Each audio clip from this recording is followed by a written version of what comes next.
ঠিক মতো নামাজটাও পড়ে নাই। আমি আল্লাহ 5 বার দৈনিক ডেকেছি, বান্দা আয় আমার ডাকে সাড়া দে। কারণ বান্দা আমি তো তোকে দুনিয়াতে যা কিছু বানাইলাম সব কিছু বান্দা তোমার জন্য বানাইলাম, তোমাকে আমার জন্য বানিয়েছিলাম। বান্দা আয়, আমি আল্লাহকে একটা সিজদা দে না। কারণ বান্দা দেখ, এই যে বিশাল আসমান বানাইছি, আসমান আমি আল্লাহর জন্য বানাই নাই, আসমানটা তোমার জন্য বানাইছি। বিশাল জমিন আমি আল্লাহর জন্য বানাই নাই, বান্দা আমি তোমার জন্য বানিয়েছি। এক কথায় পৃথিবীতে যা কিছু দেখো বান্দা আমার জন্য বানাই নাই, তোমার জন্য বানাইছি। বড় মোহাব্বত করে নিজ হাতে তোমাকে আমার জন্য বানাইলাম। আর তুমি আমাকে ভুলে গিয়ে কোন রাস্তায় দৌড়াইতেছো, কোন দিক দৌড়াইতেছো, কিসের মায়ায় পড়ছো বান্দা?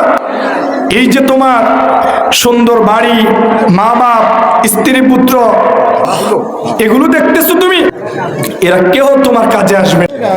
আমি আল্লাহ যদি তোমাকে ক্ষমা না করি, আল্লাহ যদি তোমার সহায় না হয়, এই পৃথিবীতে যাদের জন্য তুমি ঘুষ খাইলা, সুদ খাইলা, যাদের জন্য তুমি নামাজ পড়ার সময় পাও নাই, ডিউটি করতে হবে 12 ঘন্টা 14 ঘন্টা, এর জন্য ফজর নামাজ পড়তে ওঠো নাই, বান্দা ছেলের জন্য করেছ, ছেলে তো ওই দিন তোমার পরিচয় দিবে না।